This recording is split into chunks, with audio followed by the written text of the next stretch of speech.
Music brings us together, even when we're apart. That's why we support Canadian musicians, festivals, and award shows. It's just one of the ways TD's Ready commitment helps build a more inclusive tomorrow. Premium quality hand sanitizer is now available from Greenish, the brand you trust. It is made with 75% food-grade ethanol and is approved by Health Canada. For further information, visit your neighborhood pharmacy or www.greenish.com.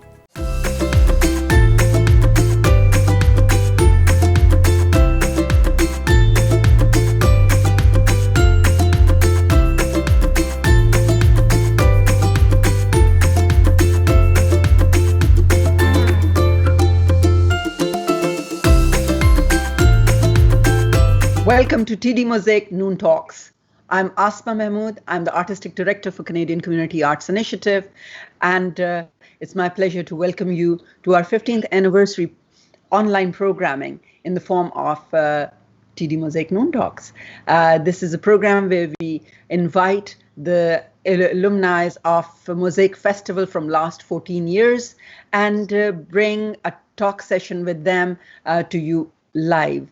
The pleasure of listening to their ideas, their thoughts in these days when the entire world is going through a pandemic is a way of keeping in touch with our artists and supporting them.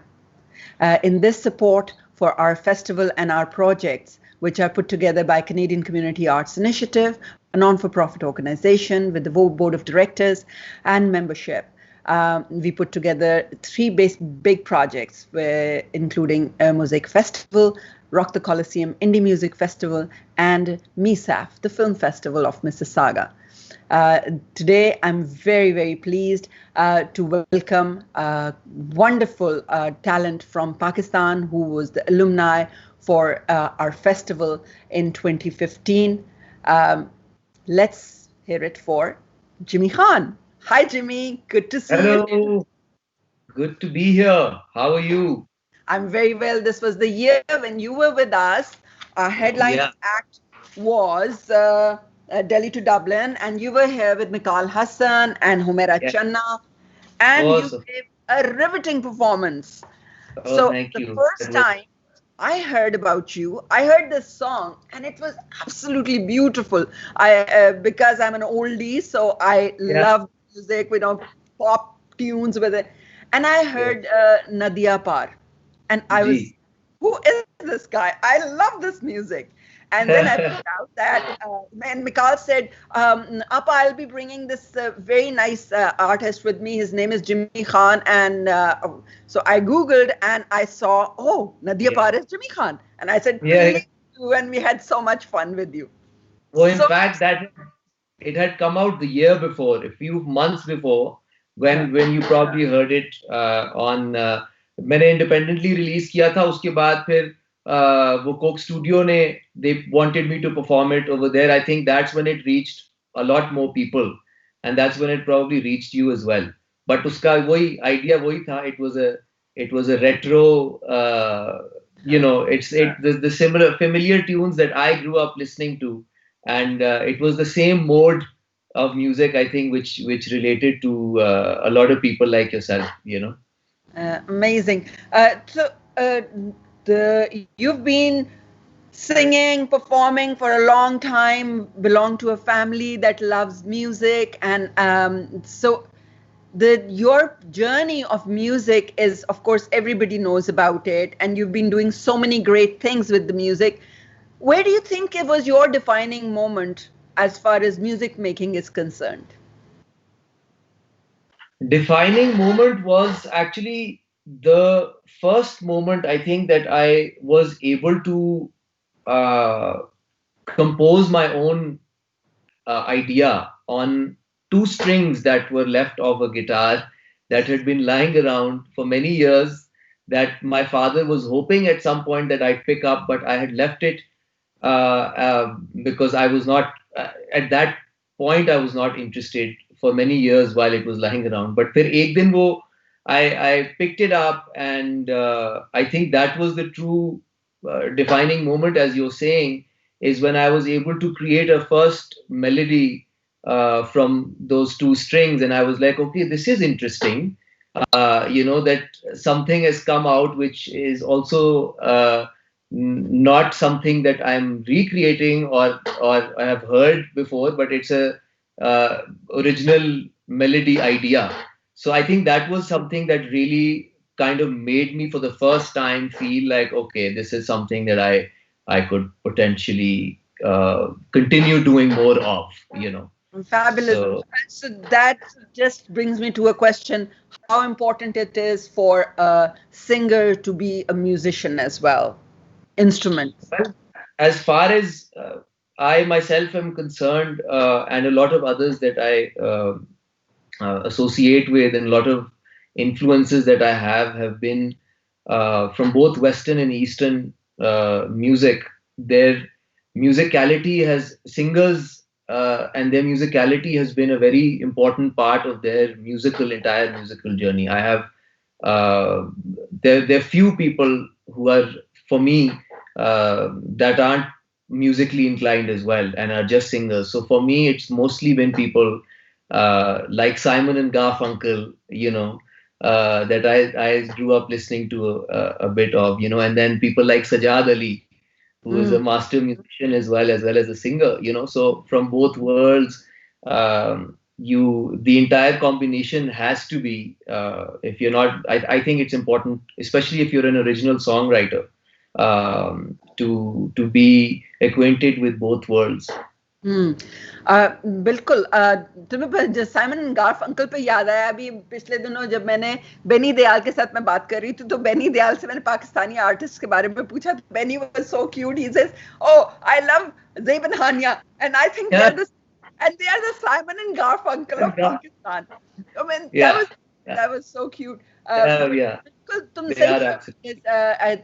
मुझे there is a feeling, there's a sensibility that when the artists have access to playing their own instrument, there is a certain quality which they have such an independence that artists have to, to play with. Even Reshma का मुझे एक दफा याद है कि early days में जब Reshma PTV के लिए परफॉर्म कर रही थी तो उनके पास एक गड़वी थी, पित्तल की गड़वी थी, and she would use that to tune herself up. Right. So it becomes, जो भी वो इंस्ट्रूमेंट हो, वो आपकी एक सिंगर की या कोई भी एक्सप्रेशन, जब भी कोई सॉन्ग राइटिंग का भी एक्सप्रेशन लेके आना होता है, वो एक that combination, for me it's my guitar, for a lot of people it's other instruments, keyboard, whatever, pianos, या जो भी, it becomes a unique form of expression when the two combine. तो वो मतलब अब they cannot be another Zeb and Hania, वो हो नहीं सकता. They cannot be Simon and Garfunkel जो है वो ही है, मतलब उनकी जो सॉन्ग राइटिंग इंडिविजुअली भी निकल रही है, वो सिर्फ वो ही है. So it becomes very unique in that process, especially when you're in like you're doing organic, very organic instruments, और आप वॉइस के साथ, आप इंस्ट्रूमेंट्स के साथ खेल रहे हैं और बजा रहे हैं.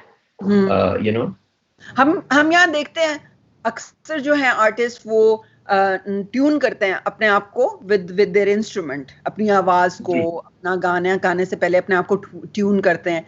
तो हम लोग आई थिंक हमारा जो ट्रेडिशन है उसमें हम राग के साथ ट्यून करते हैं, राग की 2-3 वेरिएशन करके उसके साथ. सो दैट वाज मेरे साथ कुछ ऐसे, बिल्कुल ऐसे ही होता है कि आप हारमोनियम पे या उसके ऊपर आप किसी एक स्केल या किसी एक राग के ऊपर आप अपने आप को इन ट्यून करते हैं. फिर मैंने असल में क्योंकि गिटार बजाना शुरू किया था, उसके ऊपर गाने लिखने शुरू किए थे, तो मेरे लिए थोड़ा सा मुश्किल था हारमोनियम पे आना. और फिर ईस्टर्न मौसीकी को मतलब मैं सुनता था मगर मैं गिटार पे उसको बजाता था, तो मेरे लिए उन सुरों पे उस तरह रहना एक मेरे लिए चैलेंज था, जो कि like it's usually the other way around, कि पहले आप सीधे सुर लगाते हैं और फिर आप गिटार पे बजाते हैं, तो वो होता है. मगर मैंने उल्टा जरा कुछ हुआ था नेचुरली.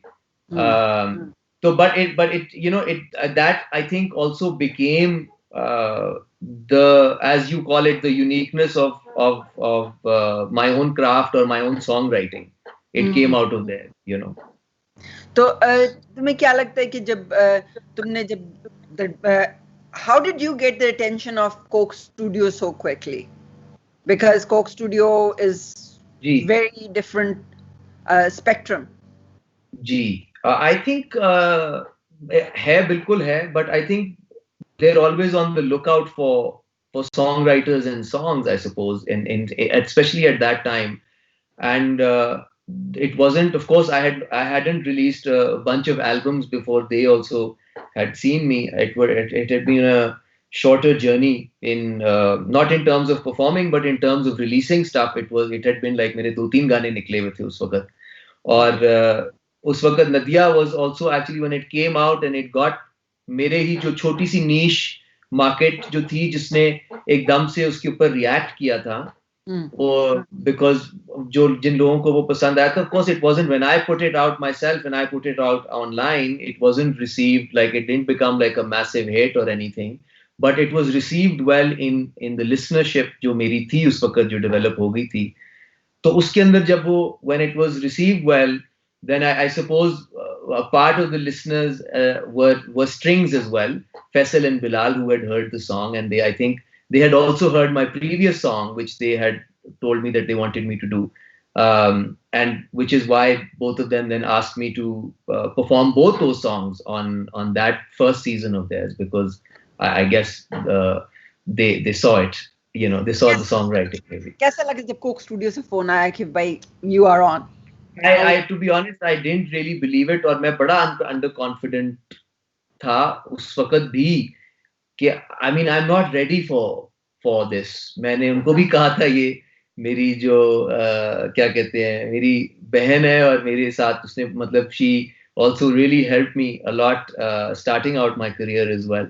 उसको भी मैंने कहा कि I don't think I'm ready to be on a platform as big as Coke Studio, but I was happy that, you know, they didn't want me to sing any other song, they wanted me to sing my own song, so I was a little reassured there कि अच्छा चलो कम से कम मैं, you know, अपने गाने गाऊंगा तो चलो जैसे भी होंगे वो मेरे अपने ही होंगे, वो लोगों को पसंद आए ना आए उस प्लेटफॉर्म के ऊपर, but they'll be my own songs, you know.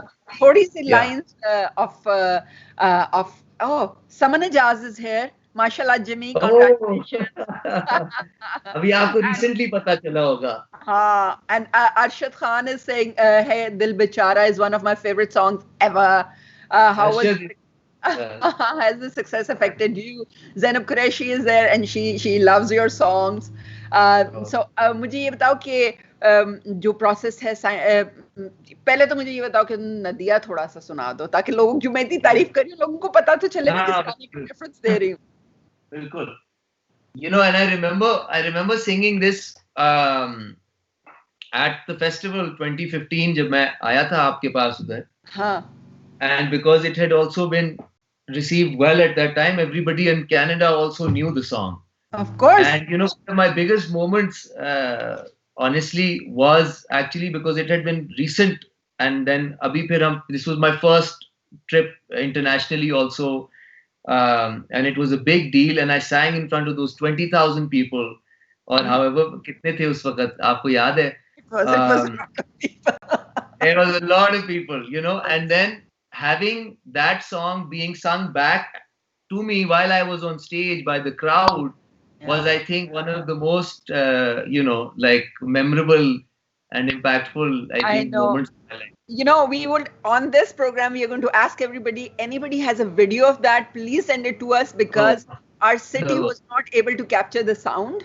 So yeah. That's our problem, and that, otherwise we would have shown that right now. So we asked you. अच्छा जी, सुना दूं फिर? बिल्कुल.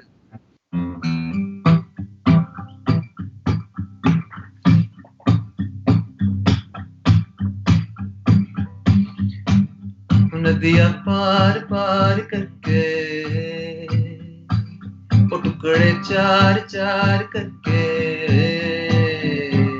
वो नदियां पार पार करके, टुकड़े चार चार करके, वो चली कहीं दूर कहीं, वो नदियां पार पार करके, टुकड़े चार चार करके, वो चली कहीं दूर कहीं.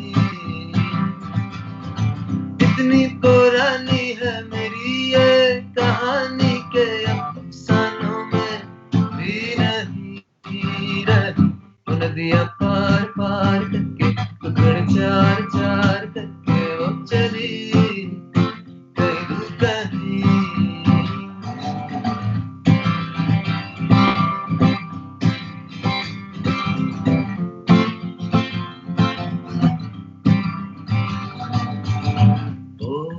जाने के मैं बोला ना पाऊंगा उसे यूं सोचूंगा ये ख्यालों में कभी तो तुम आओगे नदियां पार पार करके टुकड़े चार चार करके वो चली कहीं दूर कहीं नदियां पार पार करके टुकड़े चार चार करके वो चली कहीं दूर कहीं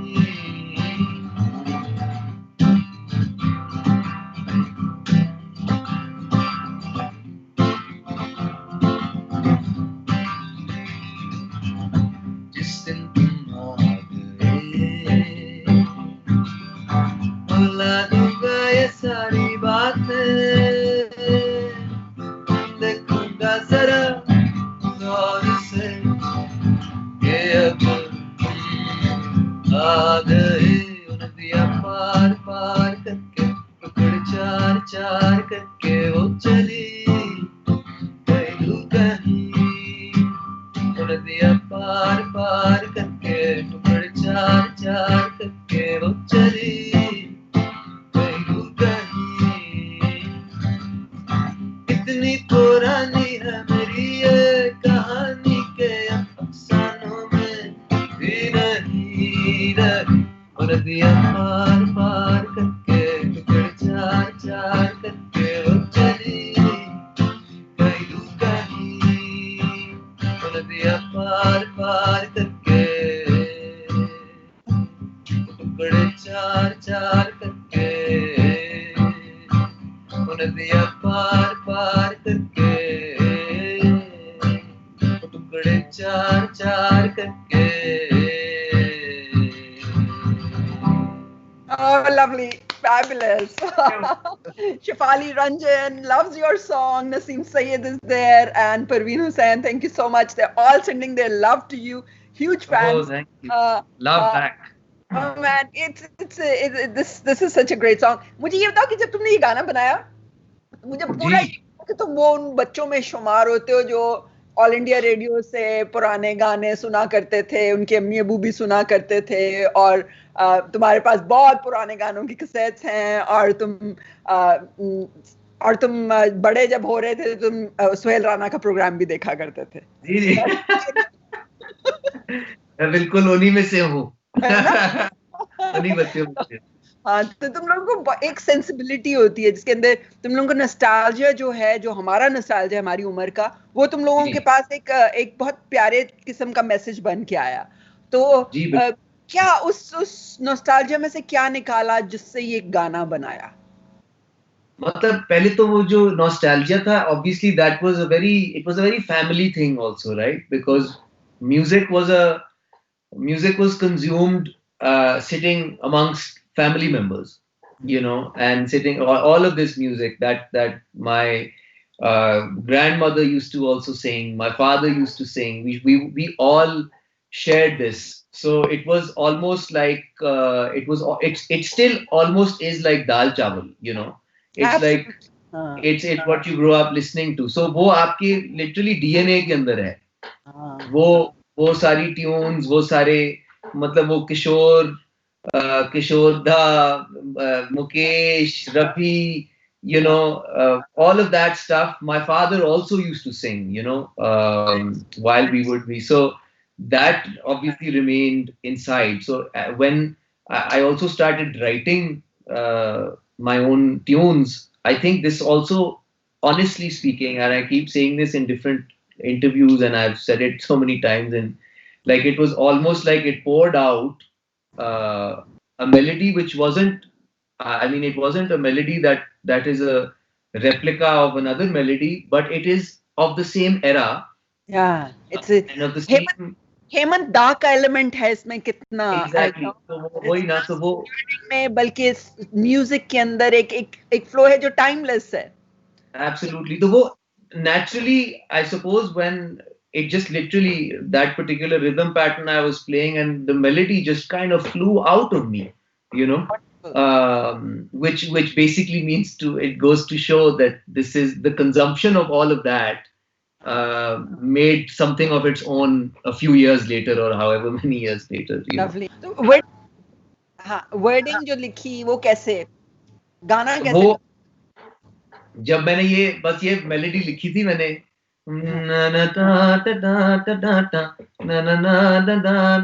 and then I was working like मेरी एक अजीब सी सॉन्ग राइटिंग की आदत है, बिकॉज मैं सिलेबल्स के साथ, मैं जब कोई मेलोडी बनाता हूँ तो मैं सिलेबल्स बोलना शुरू कर देता हूँ, just so that I know कि कैसे वो कौन से लफ्ज हैं जिनका वजन बैठ रहा है इस मेलोडी के ऊपर.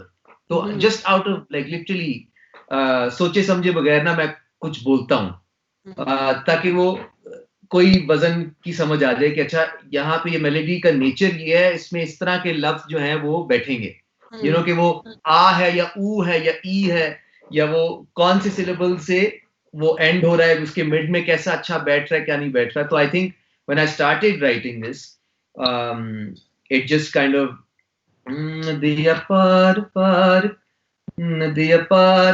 so the was a thing that was that kind of, so अच्छा ये इसकी वो है. So I think वो लाइन मैंने बनाते हुए ही शुरू में ये लिख दी थी कि नदिया पार पार करके, फिर उसके बाद then once this was established then I started penning down कि अच्छा अब आगे क्या, हम आगे किस तरह जाएं. अच्छा, मेहर कितनी हेल्प करती है गाना लिखने में? म्यूज है सिर्फ या करती है? अभी तक तो कोई उसने खास हेल्प नहीं किया है. मगर करने लगी है, मुझे लग रहा है बहुत बहुत जोर से. Okay, she is also an artist. तुम्हें कैसा लगता है कि आर्टिस्ट के साथ जिंदगी गुजारना? तुम लोगों की अभी शादी हुई है माशाल्लाह, बहुत मुबारक हो. कैसा लगता है कि तुम आर्टिस्ट की जो जिंदगी होती है थोड़ी सी जरा डिफरेंट ट्रैक की होती है, तो you feel that having an artistic partner also will promote and help you thinking about things in a more artistic light? No, I definitely think that जो उसका visual artist aspect है, that really I really want to use that for my own good. Excellent. But she herself is very much more stable than I am. So I'm hoping that the combination we shall see कि कैसी हमारी जिंदगी आगे. अभी तो हमने शादी की है और सीधा हम कोविड के अंदर घुस गए हैं. तुम लोग कितने खुशकिस्मत हो, कितना लंबा हनीमून पीरियड तुम्हें. तो हनीमून अभी तक तो हम कराची के घर में अभी हम बैठे हुए थे, अभी हम आए हैं अपना पार्ट हनीमून नथिया गली में मनाने, और तो हम कहीं जा नहीं सकते. But I think the reason why we got married was because we understood the artistic aspect of our lives, and and hopefully to see more collaboration within that. Excellent. अच्छा, मुझे ये बताओ कि फिल्मों में, भाई मैंने तो बड़ा सुना है तुम तो हीरो भी बन गए, अब तो फिल्मों में काम शुरू कर दिया. How was that experience? Well, that was definitely an experience for me. I had never considered myself an actor, and that's exactly what I told Asim as well. But I think in real life, because we're good friends also, and we have such a at times a comical relationship, and in which a lot of characters are revealed to director Saab. So I think he really wanted my true character in as a part of his film. And when he said कि भाई I want that you should think about this and maybe you should give it a shot, so फिर of course I couldn't also I had to go through the experience, and I wanted to do it as well, and it was one hell of an experience, like in terms of being a part of a film crew and a film set for those many days, and being a part of that team. The scale at which everything was happening was generally a learning experience for me, or of course learning the craft and how difficult this job is, क्योंकि हमारे लिए I suppose dynamics फर्क होते हैं, but this is being in different locations. It's almost like being a part of a traveling circus, for them while they're, while they're on their job. So it was definitely one of the most fun and experiences of my life, and I hope that I can do a few more as a better actor at some point. Now, Jimmy is available for appearances in films now. Good. Well, I mean, I don't want to say that, but I mean, really depends on my relationship with the filmmaker, I suppose. And जो artistic बंदा होता है, मैं हमेशा ये समझती हूँ कि जिन लोगों में आर्टिस्ट ऐसे ही नहीं होता, अल्लाह मियां को कोई खास मकसद होता है तो आर्टिस्ट बनाता है अल्लाह मियां, तो वो जो है उनको हम जितने जॉनर्स ऑफ आर्ट को एक्सप्लोर करते हैं और उनको अप्रिशिएट अंडरस्टैंड करते हैं, उतना हम आर्ट को अप्रिशिएट करते हैं. बिकॉज अब आई एम श्योर तुम्हें यकीन हो गया कि film making is not something कि जी कैमरा उठाया तो हमने फिल्म बना ली. It's a lot of process and that particular aspect gives us a lot of respect for the film makers, for the actors and the time that they put into this thing. तो हाँ, अच्छा मुझे ये बताओ कि film का music करने में और इंडिपेंडेंट म्यूजिक बनाने में क्या फर्क लगा? बेसिक फिल्म का म्यूजिक होता है, ऑब्वियसली उसमें विजन जो होती है वो एक वो शेयर्ड होती है. Bless you. Thank you. My neighbour is cutting his grass, तो I am getting this live programme. हाँ, कोई नहीं, अभी उसको वो डर ना लग गया हो कि मतलब वो भाग ना रहा हो समझ के कि भाई कोविड तो नहीं हो गया. नहीं सुनेगा यहाँ पे तो अब now the weapon these days is a cough and a sneeze. I know. Exactly. I should have done that there. नहीं, तुम पे पता है मैंने लिटरली बीच में प्रोग्राम को मुझको छोड़ के, चलता हुआ प्रोग्राम छोड़ के मुझे नेबर को बोलना पड़ा कि खुदा का वास्ता है अब घास काटो. आपको कोई एलर्जी है क्या है? नहीं यार, हो जाती है ना जब आप घास काट रहे हो तो sometimes you do get allergy. Trust me. It's not, I'm not an allergic person, but sometimes you do get. And this is exactly that. हाँ. अच्छा, हाँ, फिल्म का म्यूजिक और इंडिपेंडेंट म्यूजिक डिफरेंस. तो फिल्म का म्यूजिक होता है, film का म्यूजिक शेयर्ड होता है in the sense that the vision, the idea is shared. It's made based on a particular sequence in the, not always, but अगर हम सीन के हिसाब से बना रहे हैं या हम किसी मोमेंट के हिसाब से एक गाना लिख रहे हैं तो वो विजन शेयर्ड होता है. ऑब्वियसली वो जो दूसरा विजनरी जो डायरेक्टर होता है या वो म्यूजिक डायरेक्टर होता है वो ये सोचता है कि अच्छा यार मुझे ये बंदा जो है ये इस ऐसी चीज इसकी आवाज में मैं सुनूंगा तो मुझे ये moment it'll capture that particular moment and then the two work together, to create something for that particular scene of that particular mood. And so that's all. Film के लिए म्यूजिक में आया या इंडिपेंडेंट में आता है? क्या तुम किस चीज को प्रेफर करते हो? देखिए, प्रेफरेंस तो मेरी जाहिर होती है कि कंप्लीटली एंड सोली मेरा एक्सप्रेशन हो, जिसमें मेरी सॉन्ग राइटिंग हो और मेरा खुद का गाया हुआ हो. वो जाहिर है that's an entire package of course of my own work that I obviously उस पे किसी और का कोई से नहीं होता, किसी और की कोई इन्वॉल्वमेंट नहीं होती. That's all 100% me. So that's what every, I think, songwriter, every artist prefers.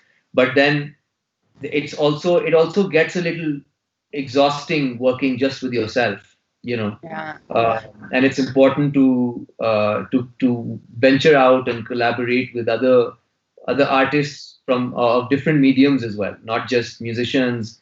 As you said, कि जितना ज़्यादा आप अपने कैनवस को आप एक्सपैंड करते हैं और जितना ज़्यादा तो आपको और उसमें मिलावट होती है और आपके रचाव में कोई नई चीज आपको भी देखने को मिलती है. अच्छा, एक बात बताओ, ये जो कॉपीराइट इश्यूज हैं आजकल they are becoming a very serious thing. अभी हम देख रहे हैं कि बहुत सारे आर्टिस्ट हैं, उनका काम जो है उनकी परमिशन के बगैर विदाउट मोनेटाइजिंग देयर एफर्ट्स वो और जगहों पे लग रहे हैं। और आजकल क्योंकि टाइम इतने सेंसिटिव है कि आर्टिस्ट के पास और कोई मीन्स नहीं है और सारा कुछ, तो ये कॉपीराइट इशू के अंदर तुमने कोई ध्यान दिया? Have you thought about that and have you done something towards that? देखिए कॉपीराइट अब एज मतलब as more digital we're getting in the world, I think we don't have a choice anymore but to look at copyrights and but to be aware of whose content we are going to be using for what, because अब वो report होता है, अब वो उसके ऊपर legal action लिया जाता है, उसके अगेंस्ट जो है वो there's a lot of money involved in actually obtaining the licenses to use people's music, and as digital as we're getting, there is very limited loopholes now, and जितना हम बढ़ते जाएंगे आगे और कम होते जाएंगे loopholes, you know. तो उसमें कोई शक नहीं है कि obviously everybody has to now to really, before using anything or before even like creating anything and getting it copyrighted, मेरा भी कोई चीज कोई इस्तेमाल अब नहीं कर सकता randomly, मतलब मेरे से परमिशन ले सकते हैं। पाकिस्तान में कोई पॉलिसी है, पॉलिसी गवर्नमेंट ने कोई पॉलिसी बनाई है about the copyright issues and protecting the rights there's of everything in place, there is law against it कि आप नहीं वो इस्तेमाल कर सकते, and you can take matters to court, but of course वो processes जो हैं वो अभी इतने hardcore तरीके से implement नहीं हुए हैं, जिसमें बहुत सारी अभी भी लूप होल्स हैं जहां पे लोग इस्तेमाल कर जाते हैं और वो फिर केसेस जो हैं वो कोर्ट्स में चले जाते हैं और फिर लंबी देर चले, you know how the processes work then, you know, in our courts, so there is of course still room जहां पे अब इनको हम डिजिटली तो अब काफी कम हो गया है, you know, डिजिटली अगर आपका कोई भी कंटेंट कोई ब्रांड यूज करता है, कोई कमर्शियल चीज के लिए इस्तेमाल करता है विदाउट परमिशन, तो उसी वक्त जो है you can you know the moment that you will take legal action, उसके ऊपर कुछ ना कोई चीज होएगी। ये नहीं होगा कि आप वहां पे बैठे रहेंगे। पहली बात तो ये कि वो रिपोर्ट होगा तो वो कंटेंट का पीस जो है वो उतर जाएगा ऑनलाइन, और वो थैंकफुली हमारे कंट्रोल में नहीं है। वो thankfully international bodies like YouTube या जो प्लेटफॉर्म प्रोवाइडर्स हैं वो डायरेक्टली वो करते हैं। तो वो हमारे हाथ में होता तो शायद वो भी ना होता, मगर क्योंकि we're working with international platforms that have major and very serious SOPs and violation codes जिनके साथ काम करना है, तो वो इन फेवर डिजिटली चला जाता है। ऑब्वियसली रेडियो के ऊपर अभी तक हमारा कोई कॉपीराइट का सिलसिला इस्टेब्लिश नहीं हुआ, अभी तक हमारे गाने चलते हैं रेडियो पे, आज तक एक रॉयल्टी का टुकड़ा नहीं मिला किसी आर्टिस्ट को उसके लिहाज से, जिसके लिए हमारी एक यूनाइटेड म्यूजिशियंस एसोसिएशन है जो बड़े देर से करने की कोशिश कर रही है ऑर्गेनाइज सबको, ताकि we can take this at a more serious level, and so that all of these copyright issues especially for artists and musicians can be implemented, और जो जिनकी मतलब जो जिनका हिस्सा बनता है एक्चुअली, क्योंकि वो हर रॉयल्टी के भी ब्रेकडाउन्स हैं, उसमें मौसीकारों के हिस्से हैं, उनमें सॉन्ग राइटर्स के हिस्से हैं, उनमें कंपोजर्स के हिस्से हैं, वो सारी चीजें जो हैं वो उन तक पहुंच सकें, उसके लिए जो है वो एक मतलब एफर्ट चल रहा है, मगर अभी तक हम उसको वहां तक पहुंच नहीं सके। Hopefully, fingers crossed that we will get there soon. Absolutely. अच्छा मुझे ये बताओ कि जिस तरह अली जफर है, वोकल कंट्रोल बहुत वर्सेटाइल है वोकल में, फिर then Mekaal is amazing in composing, guitar music बजाने में, इंस्ट्रूमेंटल में and all that. Where do you think your strengths lie in creating music? मेरा ख्याल है सॉन्ग राइटिंग है, और आई थिंक के जो एक्सप्रेशन है, जो लिखत है, और जो मतलब उसको फिर एक मेरा जो अपना अंदाज है उसको बयान करने का, विच इज मेलोडी ड्रिवन।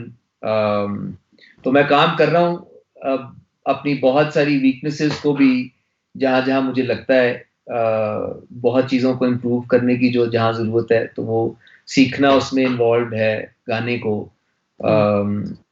उसकी प्रैक्टिस, उसको अपनी बाउंड्रीज तक लेके जाना, पुश करना, वो सारी चीजें, those are things that I continuously work on.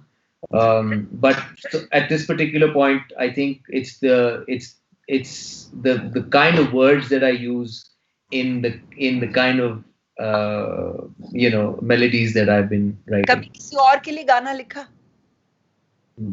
फिल्मों के लिए लिखा, ड्रामों के लिए लिखा, कुछ किसी और सिंगर के लिए? किसी और सिंगर के लिए कोलैबोरेटिव लिखा, मगर ये इस तरह नहीं लिखा कि कि उसने मतलब they used my songs to write an album or write a just parts that I've composed for other people. अच्छा, और मुझे ये बताओ कि मैंने कुछ तुम्हारे लिए रैपिड फायर क्वेश्चंस भी रखे हैं, लेकिन before I ask those, तुमने मुझे तुमने एक गाना सुनाना है. अरशद बहुत पूछ रहा है, what is the story of है दिल बेचारा, how did it happen, also movies, और उसका कोई एक गाना आई थिंक उसने बोला हुआ है. हाँ, उसका कोई गाना है. कौन सी मूवी का? है दिल बेचारा. हाय दिल. हाँ, हाय दिल बेचारा. सॉरी. हाय दिल इज फ्रॉम परे हट लव. और एक second, sorry just a second. परे हट लव है. जी. अच्छा. आपने देखी नहीं थी? ये टोरंटो भी आई थी. मैं मूवी जरा कम टाइम मिलता है देखने का. मैंने केक देखी थी. कैसी थी? बहुत अच्छी थी. उफ, मुझे बहुत ही अच्छी लगी. मैं अपने बहुत सारे दोस्तों को ले गई वो देखने के लिए. नाइस. मगर उनकी तो वो सीरीज भी अब आई है. Asim Abbasi who directed that film. चुड़ैल भी कुछ है चीज उनकी सीरीज आई है एक. अच्छा, उन्होंने ही बनाई है. वही टीम है जी. वही टीम है जो जिन्होंने केक बनाई, उन्होंने ये बना. आसिम अब्बासी हैं जो डायरेक्टर हैं, उस केक के जो डायरेक्टर. उन्होंने बनाई है. सुन लो कि उसमें भी उन्होंने बारिश जो मेरा एक गाना है वो इस्तेमाल किया उन्होंने. वो एक फिल्म के लिए भी इस्तेमाल हुआ है, but he also used it for चुड़ैल्स, a part of. तो थोड़ी सी लाइनें बारिश की और थोड़ी सी लाइनें इस गाने की तो जरूर सुना दो प्लीज.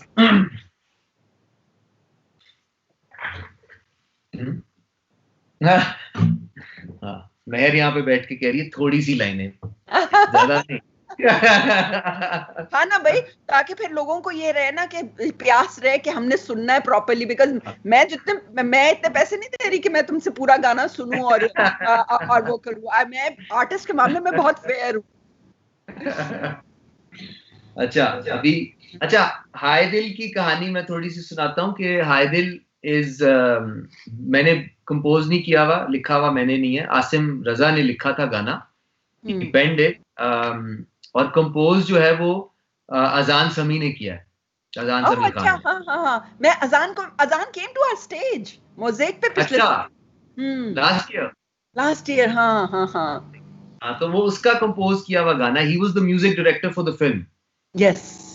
तो हाय दिल was something they asked me to do, और of course हमने स्टूडियो में वो भी एक हमारा जो उसका एक फॉल्सेटो वाला पार्ट आता है जो उसका हुक है, वो भी एक्चुअली केम अप. मुझे उसी वक्त सुनाया उन्होंने और हमने उसी वक्त जो वो. This was also the first time I was directed to sing a particular way as well.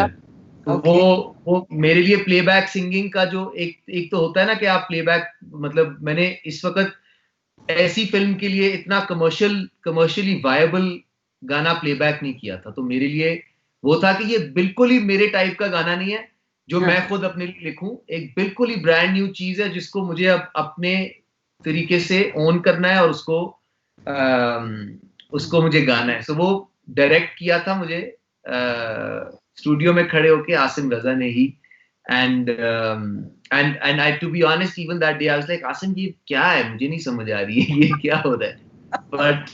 But of course we did it, and I had absolutely no hope that it would be anything, but it became the biggest song of the season. Fabulous. I can't wait to it was again, these are all the things that we were talking about earlier about pushing boundaries, collaborating and trying to figure out और आपके अंदर क्या है, but it goes something like this. बिल्कुल भी acoustic guitar type गाना नहीं है. अगर आपने वो सुनेंगी जब आप, तो आपको सिर्फ नाचने का दिल करेगा उसके ऊपर. बट मैं उसको जाहिर है एक I'll always make them the Jimmy Khan song versions of all sorts of songs.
Beautiful. तो पता है क्या, तुमने गाना शुरू किया तो मुझे याद आई, मैंने तो सुना हुआ है और मुझे बहुत अच्छा लगता है। मुझे नाम नहीं पता था और हमने पिछले साल इस पे इतना डांस किया है, वो मोज़ेक के उस पे भी, अमीसा के उस पे भी हमने बहुत डांस किया था इस गाने में, तो हमें तो बहुत अच्छा लगता है ये गाना। Thank you. मुझे तो खुद समझ आ रही थी, मैं तो खुद बहुत नाचा हूँ इस गाने पे। हाँ नहीं बाद में गाने निकलने के बाद वेरी कैच। तो फिर ये हाय दिल बेचारा था, ठीक है, और फिर बारिश का मूड कैसा है? Barish was a song that actually I had written for myself. It was my own song, but director साहब को अपने एक sequence के लिए वो बहुत अच्छा लगा, तो he also picked it. I mean, it was released as a film song as well. तो क्या, and now it's released. कैसे ये गाना कैसे डिफरेंट है? तुमने जब इसमें क्या चीज ऐसी तुमने डाली या क्या चीज हुई? I mean, it was an original song I had written a few years ago, and it had nothing to do with the film per se उस तरह, मगर जब वो सुना उन्होंने तो it kind of, I think it just fit in quite well in his sequence, and he asked me. But this song is actually written much to people's surprise. It's written. It was written by me when I was actually thinking of a cat, of my cousin's cat, when I was writing the song. Strangely, and it got nothing with the words of the song. But the entire story was narrated through that character actually. वो बिल्ली का character ऐसा था कि वो अजीब सी एक बिल्ली थी, तो उसके बारे में मैंने लिखना शुरू किया and बारिश बन गया. I'll just play it for you. I don't know if you remember this, but you may have heard it. May have.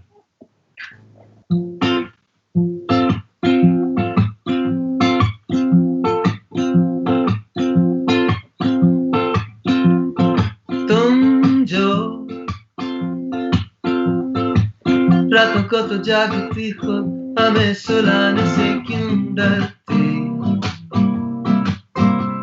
जब भी आ जाते हैं तुम्हारे सामने जो जिन वो हम तो नहीं.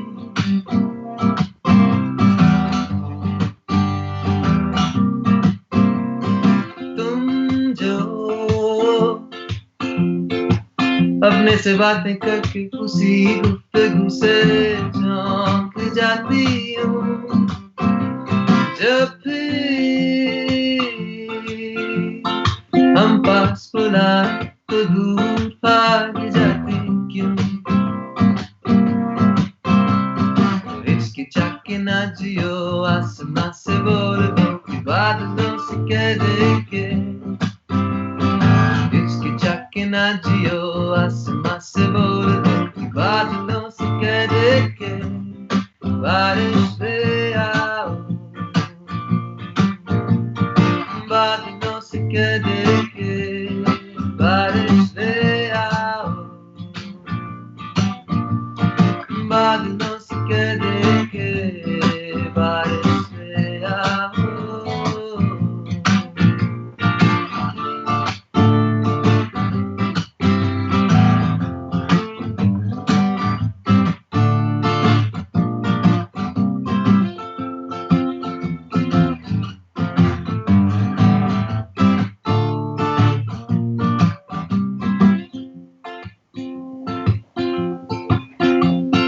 तुम क्या दीवारों से टकरा के जीना भूल गई, या फिर इन हैवानों के तरीकों से क्या रूठ गई थी? दिल जला के ना जियो, आसमां से बोल दो कि बादलों से कह दे के. दिल जला के ना जियो, आसमां से बोल दो कि बादलों से कह दे के बारिश ले आओ. बादलों से कह दे के बारिश ले आओ. बादलों से कह दे के बारिश. बादलों से कह दे के बारिश. बादलों से कह दे के बारिश ले आओ. बादलों से कह दे के बारिश ले आओ.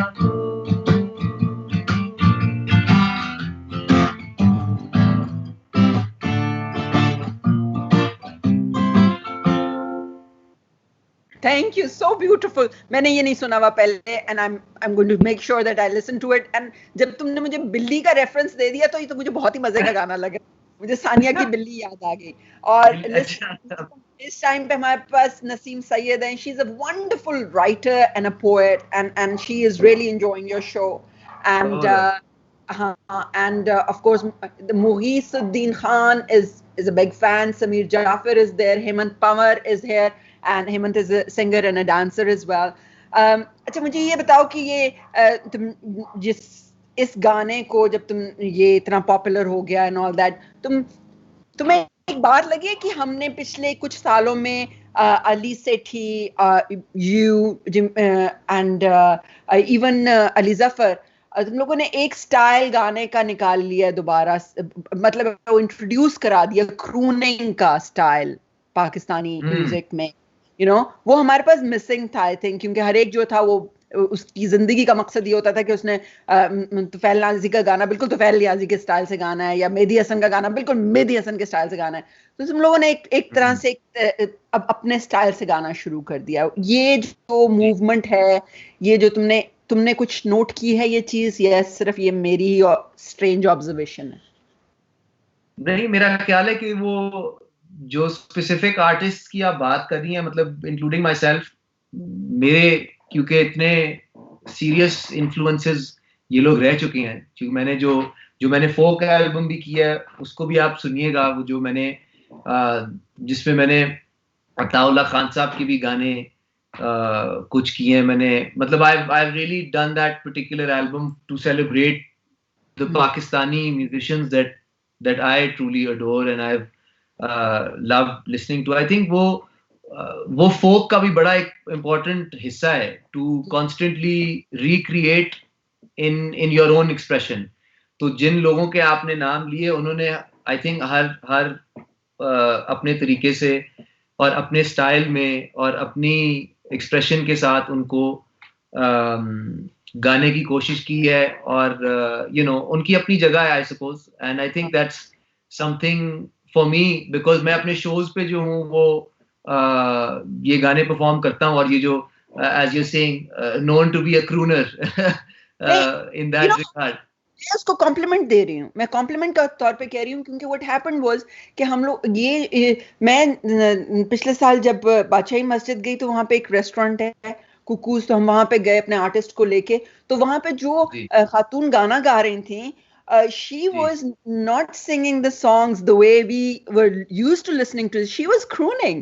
She was making those songs her own, and she was slowing down the process, and it became very melodious, very appealing to non-South Asians jo mere saath gaye. So they loved it. That is a very successful way of approaching the audience. It's important for element आ जाता है इसमें।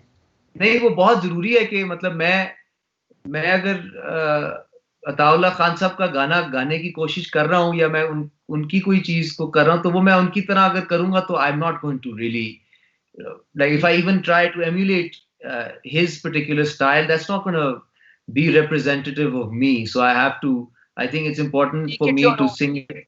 Yeah, it's important. और मेरा instrument जो है वो मुझे naturally allow करता है to bring in my own idea to or my version of those particular tunes, and I think it's important to do, because these are all part of my musicality. और मैं उनको favorite composers कौन से? I think R.D. Burman, R.D.S.D. ने जो चीजें बना दी, और वो मैं आई थिंक वही डीएनए के अंदर फंसी हुई हैं अभी तक, वो नहीं निकल सक रही हैं। कंटेम्पररी म्यूजिशियंस हैं, कंटेम्पररी कंपोजर्स जो हैं, उनमें कौन से पसंद आए? मुझे जो वेस्टर्न म्यूजिक के अंदर जो बहुत सारे हैं, as I said, Simon and Garfunkel, the Beatles, these are two very important influences of mine, and as songwriters, and इनके सारे उसके अलावा Sajjad Ali, I think locally जो है वो मेरे आई थिंक टॉप कंपोजर्स में से। तुमने बस सजाद अली का नाम ले लिया तो तुम्हारी जो क्रेडिबिलिटी है मेरी नजर में वो 10 फोल्ड हो गई है, बिकॉज सजाद अली जैसा म्यूजिशियन पाकिस्तान के अंदर गाने वाला, और ना सिर्फ गाने वाला, गाने को समझने वाला और म्यूजिक और उसको कंपोज करने वाला, मेरा ख्याल है कि वो एक एक्सक्लूसिव बंदा है पूरे साउथ एशिया में। क्वालिटी जो है वो is totally out of this world. But again, his knowledge, his about music, and the fact that then how he uses it in his own songs is incredible to see. मतलब मैं अपने आप को देखता हूँ एक mixed influences की एक amalgamation निकल रही है। उनको मैं बड़ा स्पेसिफिकली बड़ा नैरो डाउन ईस्टर्न म्यूजिक को इस्तेमाल, राग को इस्तेमाल करके, ईस्टर्न स्केल्स को इस्तेमाल करके खूबसूरत से खूबसूरत शायरी उसके अंदर बिठाना जो है वो, that is something that I truly appreciate, him as one of the best, finest composers and songwriters here. Absolutely. Acha, rapid fire. Twitter, Facebook. Sorry? Which social media? Twitter, Instagram, Facebook. कौन सा favorite social media क्या है? Instagram, but more recently Twitter for some reason. वैसे Instagram है, वैसे मैं Twitter पे हावी नहीं हुआ. अच्छा, मुझे Twitter, yes. यार मैं Twitter, I'm a Twitter arty. मुझे Instagram की अभी भी थोड़ी बहुत समझ नहीं आई. मैं थोड़ी तस्वीरों से और उनसे थोड़ा तंग आ गया. मुझे वो थोड़ा छोटा टेक्स्ट अगर मिल जाए तो वो I think थोड़ा सा आजकल थोड़ा सा जरा ज्यादा बेहतर लग रहा है. मगर but generally, yeah, Instagram for a few years. I've definitely been more of an Instagrammer. Yeah. In 2 to 3 words, explain. Mikal Hassan. A brother, a supremely talented guitar player and arranger, composer. Fantastic. One of, matlab, asset of this country. Absolutely. Reshma.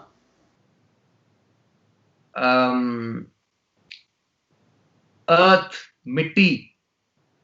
Wonderful. Ali Sethi. Supremely hardworking, supremely craftsman. उसको मैं कहूँगा. अच्छा. Momina Mustahsan. Sweet voice. Okay. Sajjad Ali के बारे में तुमने बता भी, हमने बात कर ली. अच्छा, Imran Khan. Okay. Aloo keema. All over the place at the moment. Please. Aloo keema. My cook's favorite, Hamid ka favorite dish. अच्छा. मैंने सुना था भाई तुम वो जो है ना आलू कीमा तुम्हें खास तौर पे सीखने की वो ट्रेनिंग लेने का वो कहा. I was instructed by my wife to. मैं लाहौर में था, वो कराची में थी. लॉकडाउन में हम फंस गए थे. हाँ. वो शहरों में जब शुरू में लॉकडाउन हुआ था. हाँ. So then she had instructed me to better learn how to make आलू कीमा before you come back. अच्छा, कोक स्टूडियो का बेस्ट सीजन. Best season. वो मुश्किल सवाल है. बहुत मुश्किल. बट मुझे तो सीजन 6 बड़ा अच्छा लगा था, जिसके ऊपर काफी वो सारे मौसीकार अलग-अलग थे, मगर उसमें कुछ गाने बड़े अच्छे लगे थे मुझे. But I can't say I don't have a favorite season, to be honest. अच्छा. तो favorite singer, female and. क्यों आप पूछेंगी ऐसा सवाल? नहीं, मैं पूछ रही हूँ सीनियर्स में से बताओ मुझे. सीनियर्स में से बताओ भाई. I mean, Safa Isa as a complete again एक आवाज जो कि मतलब लिटरली वो जमीन की आवाज है वो, you know. So I think that he really every time I hear the passion in his voice really melts me. इसकी आवाज? Ataullah Isa Khelvi. अच्छा, okay. All right, that's very interesting. And that means that you have a very big folk, but with शायरी. शायरी किसकी बहुत पसंद है? क्योंकि तुम तो लिखते भी हो, तो शायरी तो बड़ी जरूरी होती है उसमें. पढ़ते हो शायरी, किससे इंस्पायर हो, क्या लिखते हो? शायरी में इतनी, वैसे टू बी ऑनेस्ट, इतनी नहीं पढ़ता भी नहीं हूँ ज्यादा. हाँ. मैं इन्फ्लुएंसेस मेरे गानों से, लिरिक राइटर्स से बहुत ज्यादा निकले हुए हैं. अंग्रेजी के बहुत ज्यादा आइडियाज हैं जो कि अंग्रेजी म्यूजिक से और सॉन्ग राइटर से मैंने निकाल के, मैं उसको, मेरा आइडिया ही सारा वो है कि मैं उसको उर्दू अपनी जुबान में, अपनी कोलोकियल उसमें रिक्रिएट करता हूँ. तो मतलब कहाँ मैं किसको मैं किसके नाम में लूं, क्या मैं. I know. You know. And that's absolutely putting you on spot, and that was the intention. Yeah. तुम्हारे बहुत सारे फैन, जगतिंदर सिंह सिद्धू, आबिद इब्राहिम, आमिना कादिर, आबिद इब्राहिम.